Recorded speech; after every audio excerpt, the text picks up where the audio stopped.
प्यारा रमजान, प्यारा रमजान, प्यारा रमजान। अस्सलाम वालेकुम। वालेकुम अस्सलाम।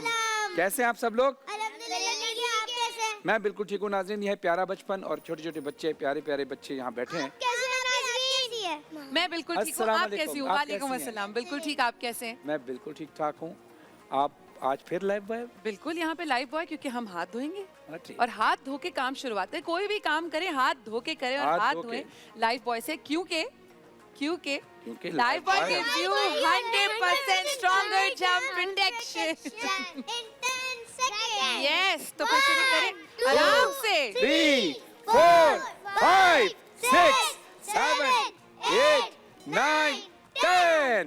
डन। तो इससे ये हुआ कि 10 सेकंड में हमारे हाथ से जितने भी जर्म्स थे सब हुए साफ, क्योंकि स्ट्रॉन्गर प्रोटेक्शन देता है जर्म्स से। और ज़रूर हाथ धोइए, क्योंकि ज़रूरी है। आप जब बीमार हो जाएंगे चीज़ों के, सारी बीमारियां यूजुअली जर्म्स की वजह से ही होती हैं। और जर्म्स हम कैच करते हैं जब किसी से हाथ मिलाते हैं। स्पेशली जब कोरोना हुआ था तो लोगों को बड़ा ईजी ये पता चल गया था, अच्छा चीज़ छूने से भी जर्म्स फैलते हैं। और इन सब चीज़ों से अपने हाथों को साफ रखें। सफाई में इस पैमाने में हमेशा कहती हूँ जो औरतें किचन में काम करती हैं उनके लिए भी, कि अपने हाथ धोएं, बार बार धोएं, ताकि सफाई से खाना पके और हाथ धो के खाना खिलाएं। हाथ धोएंगे तो हम रोजा रख पाएंगे, और अगर नहीं बिल्कुल। धोएंगे तो नहीं रख तो पाएंगे। बीमार हो जाएंगे, तो बीमार होंगे रमजान तो की कैसे खुशियां रखेंगे? और हमारे पेट में चले जाएंगे। एग्जैक्टली। सो लाइव बॉय से हाथ धोएं और साफ सुथरे हाथ रहें। नहीं धोएंगे तो रोजा खुशाई भी कैसे करेंगे?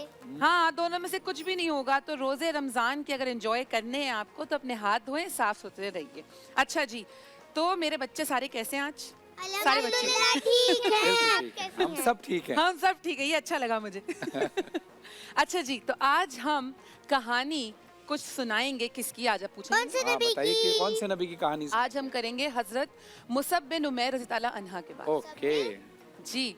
मुसब कहते हैं, हजरत मुसब बिन उमैर रज़ी अल्लाह अन्हा मक्का के सबसे ज्यादा खूबसूरत नौजवान थे।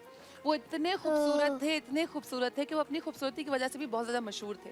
उनके खूबसूरत लंबे बाल, उनके कपड़े सबसे उम्दा होते थे। मतलब सबसे अच्छे उम्दा कपड़े पहनते थे। उम्दा मतलब सबसे बेस्ट होता है ना, कि बिल्कुल एक्सीलेंट ज़बरदस्त किस्म के कपड़े पहनते थे उस ज़माने में भी। और वो अपनी खुशबू से पहचाने जाते थे। कहते हैं कि मक्का में वो बड़े, उसे कैसे पहचाने क्योंकि जाते? वो मुख्तलिफ किस्म के इतर इस्तेमाल करते थे।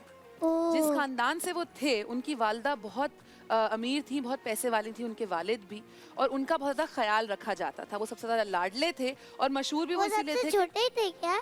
मतलब छोटे तो नहीं कहूँगी, लेकिन वो सबसे ज़्यादा लाडले बेटे थे उनके। और वो मक्का में बहुत मशहूर, यानी सबसे फेवरेट बेटे, सबसे फेवरेट थे वो। उनके और बहन भाई हैं? ऐसा मैंने पढ़ा तो नहीं है, लेकिन कंफर्म करके ज़रूर बताऊंगी। सही है। तो वो सबसे ज़्यादा खूबसूरत थे। और कहीं कहीं ये भी कहा जाता है कि उनको ना हज़रत मोहम्मद मुस्तफ़ा सल्लल्लाहु अलैहि वसल्लम से भी उनकी बहुत शबात आती थी। मतलब उनके जैसे भी लगते थे। वो बहुत खूबसूरत, मतलब रिजेम्बलेंस थी। तो वो बहुत खूबसूरत थे, हसीन शक्ल के नौजवान थे। एक दिन उनको पता चला कि कहीं पे हज़रत मुस्तफ़ा सल्लल्लाहु अलैहि वसल्लम आ रहे हैं इस्लाम की दावत देने। तो हज़रत मुसब को बहुत अच्छा लगा और उन्होंने कहा कि मैं भी उस दावत में जाऊंगा, ताकि मैं सुनूं कि हुज़ूर सल्लल्लाहु अलैहि वसल्लम कहते क्या हैं। तो जब वो वहाँ गए तो उनको उनकी इस्लाम की दावत, उनकी बातें इतनी अच्छी लगी कि उन्होंने इस्लाम कबूल कर लिया। अच्छा। लेकिन क्योंकि वो इस्लामी नहीं थे, वो हिंदू थे। उनका मजहब तो नहीं लिखा हुआ, लेकिन वो मुसलमान नहीं थे। तो वो उन्होंने इस्लाम कबूल कर लिया। लेकिन वो बहुत घबरा गए कि वो अपने वालिदैन को कैसे बताएंगे। उनके वालिद साहब का इंतकाल बहुत पहले हो चुका था। उनके चाचा थे, उनके इलाके वाले लोग थे, उनके कौम के लोग थे, और उनकी वालदा थी। तो वो बड़े परेशान हुए। अल्लाह ताला को नहीं मानते थे या फिर हाँ, मानते थे? नहीं मानते थे। तो उन्होंने उन सब से, अल्लाह ताला के नबी अल्लाह ताला को नहीं मानते थे। हाँ, वो क्रिश्चियन, पहले क्रिश्चियन थे, फिर वो मुसलमान हो गए बाद में। जब वो मुसलमान हो गए तो वो घबरा गए कि वो सबसे कैसे बताएंगे। तो उन्होंने ये अपनी आइडेंटिटी कि वो मुसलमान हो चुके हैं, उन्होंने छुपाया सबसे। तो एक दिन किसी ने उनको नमाज पढ़ता देख लिया। और जब नमाज पढ़ता देखा तो उनके चाचा को बता दो कि उनके वालिद तो थे नहीं। जब उनके चाचा को इस बारे में बताया तो उन्हें बहुत गुस्सा आया। उन्होंने कहा उसको लेके आओ, उसे कैद कर दो। जब उसे कैद कर दिया गया तो हज़रत मुसब से सवाल हुआ कि तुम मुसलमान कैसे हो गए? तुम तो हमारे ख़ानदान से हो और ये तो अच्छी बात नहीं है, इस्लाम छोड़ दो क्योंकि तुम मुसलमान नहीं हो सकते। तो उन्होंने मना कर दिया। उन्होंने कहा ऐसा मैं नहीं करूँगा। फिर उनके चाचा ने कहा तुम अपने वालिद को काफिर कैसे कह के पुकारते हो, हालांकि उसी के दिए हुए पैसों से तुम पल रहे हो।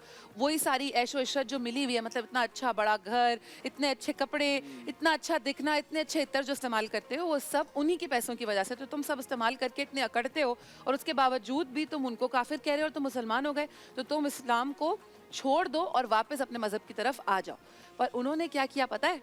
उन्होंने कहा मैं ऐसा नहीं करूंगा, और उन्होंने कहा कि मैं ये क्योंकि- सब कुछ छोड़ के चला जाऊंगा, वो क्योंकि अल्लाह ताला के नबी बन गए थे। बिल्कुल, क्योंकि पक्के वाले। बिल्कुल ऐसे ही कि उन्होंने इस्लाम कबूल कर दिया था हुजूर सल्लल्लाहु अलैहि वसल्लम की इस्लाम की दावत की वजह से। और फिर हजरत मुसब ने सहाबी थे। जी, हजरत मुसब ने ये फरमाया कि मैं अगर आप कहते हैं तो मैं घर छोड़ के चला जाऊंगा, क्योंकि उनके चाचा ने कहा कि अगर तुम्हें बिल्कुल ही हमारी बात नहीं मानोगे तो तुम घर छोड़ के चले जाओ। तो उन्होंने कहा मैं घर छोड़ के चला जाऊंगा। यहाँ तक कि उनको ये तक कह के धमकाया उनके चाचा ने, क्योंकि धमकियां दे रहे थे ना कि अगर मैं उनको इस सब चीज़ों के बारे में बोलूंगा तो वो छोड़ देंगे इस्लाम को और वापस, क्योंकि जाहिर है जिसको आदत हो अच्छे कपड़े पहनने की, अच्छा दिखने की, वो कैसे अपनी ऐशो आराम की ज़िंदगी छोड़ सकता है। तो हज़रत मुसब ने यहाँ तक कहा जाता है कि उन्होंने अपने कपड़े तक जो पहने हुए थे वो भी वापस कर दिए और कहा कि मैं ये कपड़े वापस करता हूँ, मुझे नहीं चाहिए, और वो सब कुछ छोड़ के इस्लाम की खातिर आ गए। फिर जाकर उन्होंने अपनी वालदा को बताया कि उन्होंने इस्लाम कबूल कर लिया है और अब वो इस्लाम के ही रास्ते पर चलेंगे। तो मतलब ये है कि अल्लाह ताला से जो मोहब्बत करता है इतना ज़्यादा, या इस्लाम से जो मोहब्बत करता है, जो सारे अरकान में बताए गए इन सब चीज़ों को जो इतना मानता है, उसके लिए ऐशो इशरत भी कोई इतनी ज़्यादा मैटर नहीं करती। तो ज़रूरी नहीं कि आप कितने अमीर हो तो आपको पैसों की लालच दे दी जाए, लेकिन अल्लाह के ऊपर ईमान लाना और इतना पुख्ता ईमान लाना कि वो सब कुछ छोड़ने को तैयार हो गए। तो ये कहानी थी आज हज़रत मुसब की। सवाल पूछिए, पूछिए। इससे रिलेटेड या अलग? अलग से पूछो पूछो। चलो पूछो। ऐसा कौन सा मुल्क है जिनमें 6 महीने रात होती है, 6 महीने सुबह होती है? मैं बताऊं? नहीं, हम अभी सवाल था आपके अच्छा दूसरे। अच्छा चलो। ओहो, अब मैं नाम भूल गई, फिर क्या होगा? ओहो, बता दो। नॉनवे।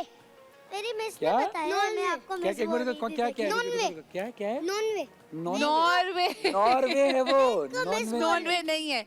मैंने कहा मैं तुमसे पूछ लूं कि मैं कोई गलती करूंगी तो सबके सामने बुरा लगेगा। फरहान भाई, मैंने इनको मिस बोल दिया कोई बात नहीं, मैं आपकी टीचर की तरह भी हूँ। क्योंकि आप स्टोरी सुनाती हैं। ओह जी मादी, आप क्या सुनाएंगे? कुरान पाक में ऐसी कौन सी किताब है जो आखिरी किताब है? कुरान मजीद। सारी किताबों सारी में किताबों, ऐसी आसमानी कौन सी? किताबों में वो कौन हाँ। सी किताब है कुरान जो पाक। आखिरी किताब है? कुरान पाक। कुरान सही पाक। जवाब। पहले मैं बताया था। अच्छा मरियम, आप कुछ बताएंगी या हुरैन की तरफ चले? मुझे मन का बात सुनानी थी। चलो सुना दो, सुना दो। सुना दो। चलो एक काम करते हैं, मनकबत क्योंकि पहले हम हुरैन से पूछ लेते जी हैं, सर। हुरैन से, और फिर मरियम की तरफ आ जाता है कि ओके। फिर हम उसकी तरफ चले। जी ठीक है। हुरैन। मुझे एक सवाल करना है। सवाल जी। करिए। सवाल नहीं, एक नात सुनानी है। ओ हाँ सुनाइए। रमजान के रोजे आए, हम झूम झूम जाएं, हम रोजा रखना चाहें तो घर वाले फरमाएं अगले साल, अगले साल। रमजान के रोजे आए, हम सहरी करना चाहें तो घर वाले फरमाएं अगले साल रमजान के रोजे आए, हम जाम शरीन बनाना आज हम पकोड़े तय करना चाहें तो घर वाले फरमाएं अगले साल। Very nice. जी मरियम। अच्छा ये हुरैन देखो, ये जो आपने पढ़ा ना, ये होता है एक रमजान का कलाम। अच्छा हाँ, जो ये नात नात होती है नहीं, ना, हाँ। नात होती है जिसमें रसूलुल्लाह सल्लल्लाहु अलैहि वसल्लम की तारीफ की जाए, सही है, लेकिन जिसमें हम रमजान का जिक्र करते हैं वो उसको कहते हैं कलाम, रमजान का कलाम। ठीक है, नहीं पता था। कोई बात इसलिए नहीं, तो अब आपको पता चल बताया, गया। इसलिए तो आपको बताया ताकि आपको पता चले। जिस तरह हमद है जिसमें सिर्फ अल्लाह की तारीफ की जाती है। अब मैं सवाल पूछूं? नहीं, अब नहीं, मरियम की बारी। पहले हुरैन से कर लें फिर मरियम की तरफ आ अच्छा ठीक है जी। और अलवीरा। अलवीरा, अलवीरा। मैं कौन? एक नात सुनाऊंगी। अच्छा सुनाइए। चुना दो। याद नहीं। हैं? ये क्या बात है? अच्छा कोई अच्छी सी बात बता अच्छा दो। कोई अच्छी सी बात हमें बता क्या दो। करना चाहिए रमजान में? रमजान में आपको नेल करने चाहिए, नमाज पढ़नी चाहिए और रोजा रखना चाहिए। दुरूद अल्लाह शरीफ ताला की जी। इबादत करनी जी, चाहिए, मरियम। अच्छे काम करने चाहिए। जी अब मरियम। मरियम की बारी। मेरा मतलब मन का बात है। जी जी। ठीक है। मेरी जान अली, कुर्बान अली, पहचान अली है मेरी शान अली। सुभान अल्लाह। बेशक अली नबी के घराने की लाज है, मुश्किल कुशा है फातिमा के सर का ताज है। वाह, वाह। वो आबरू है दीन रिसालत मआब है, अल्लाह के हबीब का वो इंतखाब है। प्यारे नबी ने चुन के ने कायनात में, प्यारे नबी ने चुन के ने कायनात में, बेटी का हाथ दे दिया, बेटी का हाथ दे दिया है दर के हाथ वाह, में। वाह, वाह, सुभान उनकी अल्लाह। कोई मिसाल न कोई जवाब है, मौला है कायनात अली का खिताब है। इस वास्ते लक़ब तेरा मौला अली हुआ, इस वास्ते लक़ब तेरा मौला अली हुआ। जिस पर निगाह डाल दी वो भी वली हुआ। कैसा नसीब देखिए मौला अली कहे, आंखें खुली तो सामने चेहरा नबी कहे। वाह, वाह, वाह, एक वाह, नाम चार यार में शेरे खुदा कहे, एक नाम चार यार में शेरे खुदा कहे। एक नाम पंजतल में मुश्किल कुशा का है। शाहे मर्दा शेरे यसदा कुव्वते परवरदिगार। आपको पता है ये नात मैंने ही पढ़ी है। अच्छा, वही तो मैं कहूँ। ये महाराज जी पूछ लिया ना। हाँ चलिए। ऐसा कोई नहीं बोलेगा। माशाल्लाह मरियम, वेरी तो उस पर हम चल नहीं सकते। ऐसा कौन सा पेड़ है जिस पर हम मैं बताऊं मैं बताऊंगा, मुझसे पूछा है। मैं बताऊंगा। बनाना, बनाना, बिल्कुल सही जवाब, बिल्कुल सही जवाब। तालियां। जी जी पूछिए। वाटरमेलन के भी पेड़ में नहीं, गलत। वाटरमेलन की तो बेल होती है, बेल होती है जी। अच्छा मुझे ये कौन बताएगा कि आलू कौन से दरख्त पे उगता है? बताओ। आलू? हाँ, कौन से दरख्त पे? आलू के दरख्त पर। आलू दरख्त होता है। आलू के दरख्त पर ही उगेगा ना। उसकी बेल होती है, वो उसकी बेल होती है। आलू कौन से दरख्त पर? हाँ बेल जमीन होती में होता है, है। जमीन में होता है वो तो। सीड होते हैं, फिर वो डालते हैं, फिर हाँ क्या बात है, पूरा बन जाता है। मैं बस फरहान पूछना भाई? चाहती थी जी। कि इसको जवाब फरहान पता है। भाई और महामापी, हम तो आपसे रोज सवाल करते हैं। आप भी तो आज हमसे एक सवाल करें, वो भी मुश्किल। ये आलू वाला मुश्किल था ना, किसी ने हेल्प कर दी थोड़ी सी। बताओ मेरे सर पे कितने बाल हैं? 50 लाख। 50 लाख? नहीं, जितने आसमान पे तारे हैं कितने तारे आसमान पर? गिन लो, पर मिनट। गिन लो। जब गिन लोगे तो पता चल जाएगा तारे कितने। अब गिनना शुरू करना। अब रात के अब तारे निकले तो गिनना शुरू करना कितने तारे हैं। ठीक है तो नाज़रीन, ये हमारी बातें तो अभी चलती रहेंगी। हम एक ब्रेक के बाद आते हैं, लेकिन ये बच्चों का सेगमेंट यहाँ खत्म होता है। कल बच्चे दोबारा आएंगे अरे तो नहीं, अभी गिनना। तो हम आते हैं मुख्तसर से वक्फे के बाद। देखते रहिए प्यारा रमजान। अल्लाह हाफिज। अलवीरा कह रही है आपके सर पे 11 बाल हैं।